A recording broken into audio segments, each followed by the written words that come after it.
Ladies and gentlemen, welcome to the 9 p.m. English News edition brought to you live from RTD channel. Coming up in this edition of tonight.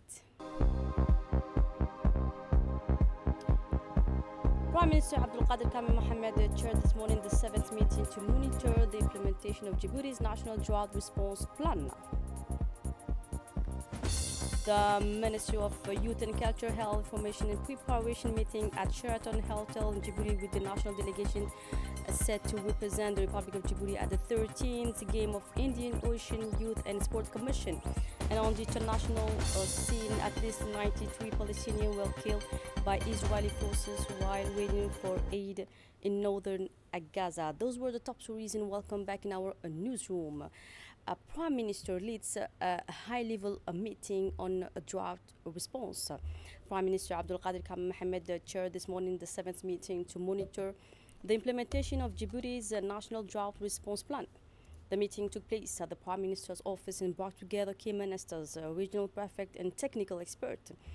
This high-level meeting focused on the serious situation in the country's interior regions, especially the lack of water and energy. Officials discussed the drying of wells and springs and the falling levels of groundwater.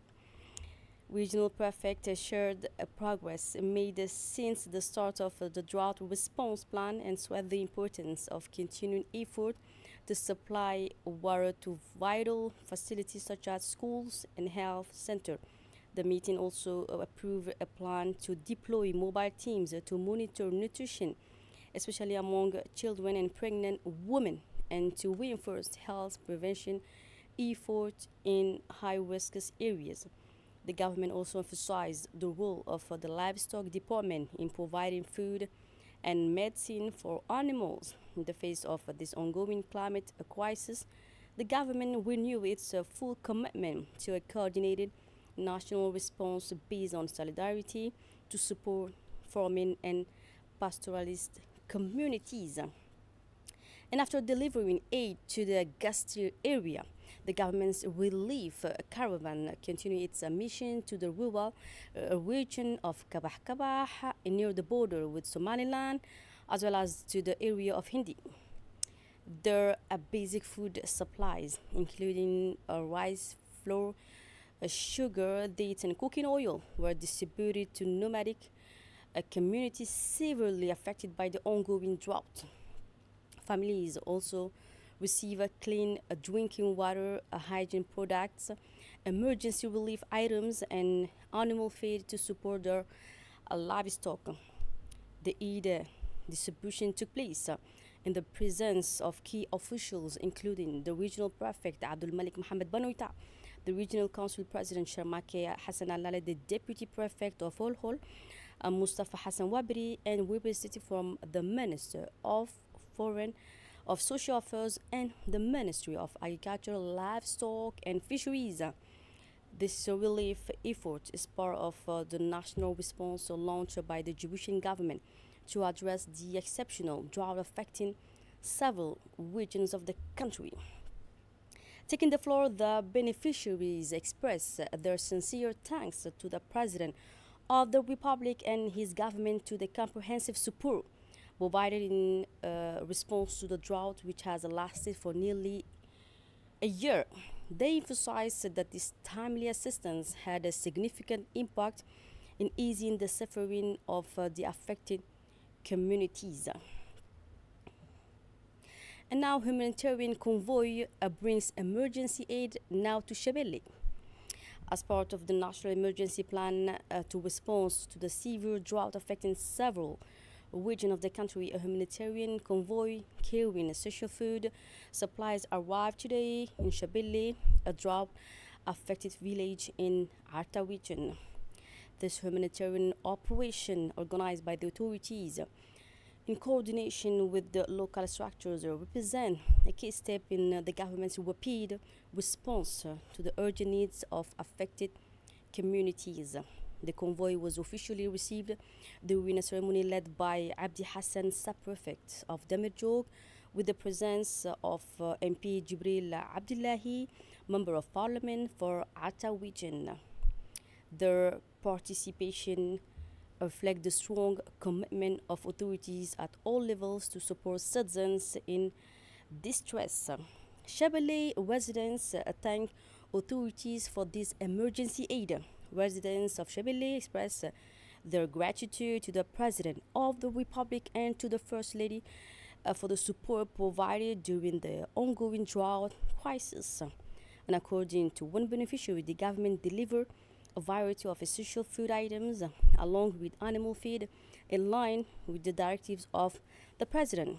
The aid reportedly included basic necessities such as rice, flour, sugar, oil, and other essential goods.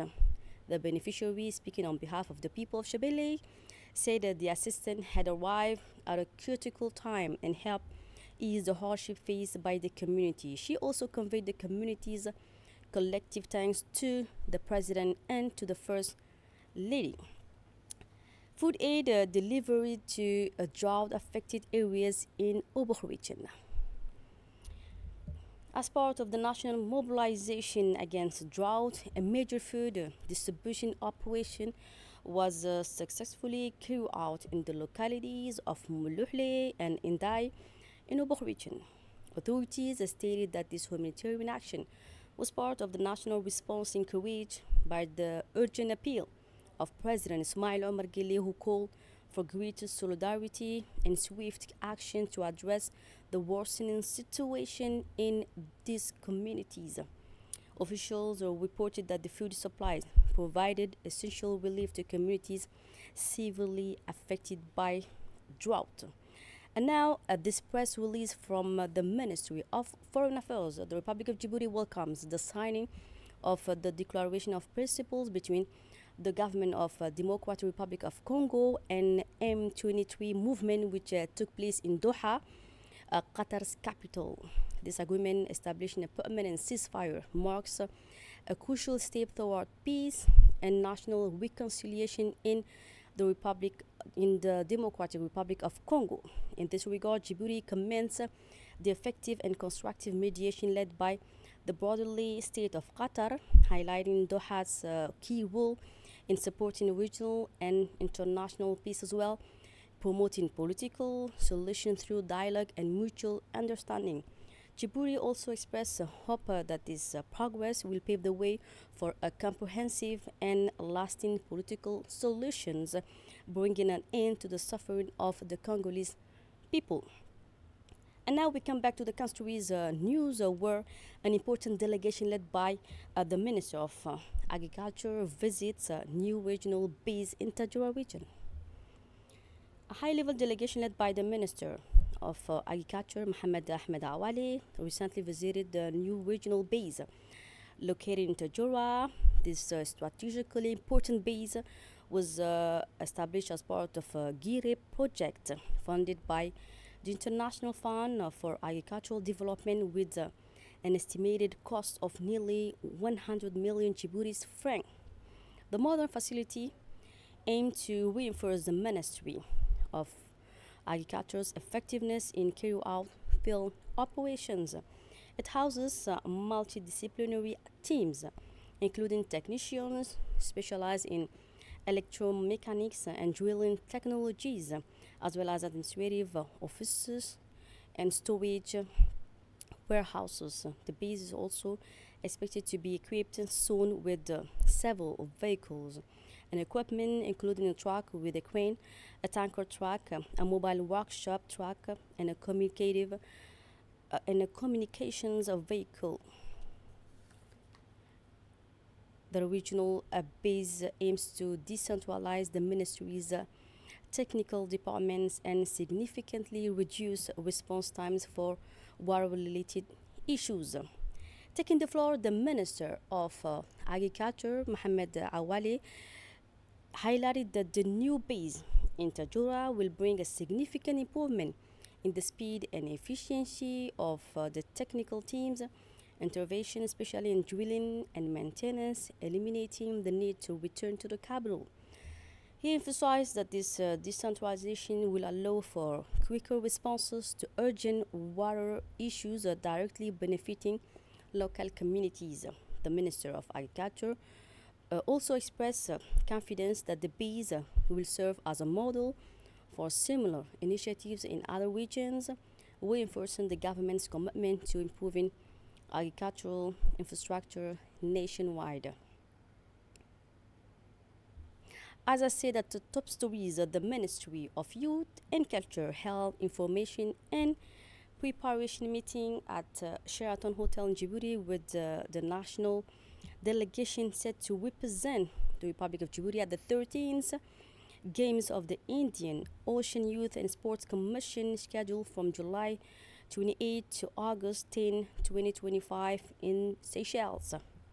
Presided over by Dr. Hibo Mumin Asawi, Minister of Youth and Culture, the meeting brought together presidents of federations, cultural groups, and all members of the Djiboutian delegation, young athletes, artists, entrepreneurs, coaches, and technical officials. The clear goal was to mobilize, inform, and motivate Djibouti's representative ahead of this major regional event. Djibouti will be represented in several disciplines, including basketball, handball, athletics, judo, dances, youth entrepreneurship, and other cultural activities.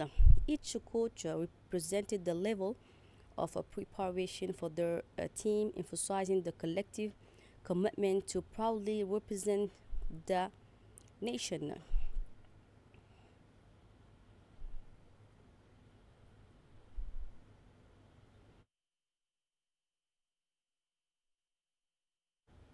In her speech, Dr. Hibo Mumin Asawi praised the commitment and determination of the participants, reminding them that the Indian Ocean Youth and Sport Commission Games represent an essential platform for self-expression, personal growth, and solidarity among the youth of Indian Ocean countries. She encouraged the delegation to demonstrate discipline, respect, and excellence while reaffirming the government's unwavering support for youth development through culture, sport, and entrepreneurship. She also emphasized the importance of teamwork and unity in achieving success at the Games. Finally, Dr. Hibo Momin Asowe expressed confidence that the delegation will proudly uphold Djibouti's values and inspire future generations. In Al Sabih now, as part of effort to strengthen security in border areas, the prefect of Al Sabih region, Abdul Malik Mohammed Banoita, accompanied by the president of Regional Council Shamaki Hassan, along with the senior security and defense officials of the region, visited the sensitive zone of Kabah Kabah this Saturday. This area is located within the border sector of Holhol sub-locality. Upon arrival, the prefect and his delegation were warmly welcomed by the local population in an atmosphere of friendship and respect. An honor guard was presented to the prefect, demonstrating the importance the residents place on this visit. The main objective of the mission was to hold a security meeting with the soldier stationed in Kabah Kabah, as well as with the spokesperson from the locality. During this meeting, regional authorities emphasized the need for close cooperation between the civilian population and the defense forces deployed in this area. Prefect Abdul Malik Mohammed Banoita stressed the importance of promptly reporting any suspicious movement or attempt of illegal border crossing. The security of this zone is a shared responsibility, he said. You are the eyes and ears of the Republic of Djibouti in these remote territories, he underscored to the community representative. The customary leaders present reaffirmed their commitment to fully cooperate with the military at the border post. They pledged vigilance and citizenship, promising to rely on useful information to help maintain security. And now this important notice from the Maritime Affairs Department. The ferry Muhammad Ali Jadila will stop going to Tajirwa starting July 2025 because of strong winds and storm caused by the Khamsin winds. This is temporary safety measures to protect passengers and their belongings. The ferry will start running again once the weather gets better and the winds come down, expected by the end of August. We will share more information when available. The African Union Commission welcomes the dissolution of the two armed groups in the Central African Republic. The chairperson of the African Union Commission, Mahmoud Ali Yusuf, has welcomed the announcement by the leaders of the army groups Union for Peace and Return, Reclamation and Rehabilitation regarding the official dissolution of their armed organization as part of the ongoing political settlement process in the Central African Republic. Let's turn now to the world news. At least 93 Palestinians were killed by Israeli forces while waiting for aid in northern Gaza amid worsening hunger due to a strict blockade. The United Nations condemned the violence against civilians and aid workers. The ongoing blockade and conflict have put Gaza's 2 million residents to the brink of famine, with around 800 deaths reported since May while waiting for aid. The ship Handala has departed from Gallipoli, Italy, carrying humanitarian aid and hope to Gaza to challenge the Israeli blockade. Activists aboard, including French MP Emma Foucault and American Union leader Chris Miles, are determined to deliver medical supplies, food, and essentials to Gaza's starving children and residents. East Africa is growing fast with a strong investment and trade boosting the economy.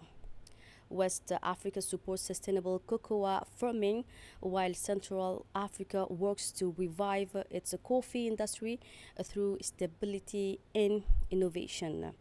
So that's it for tonight's news. Thanks for being with us and have a good night.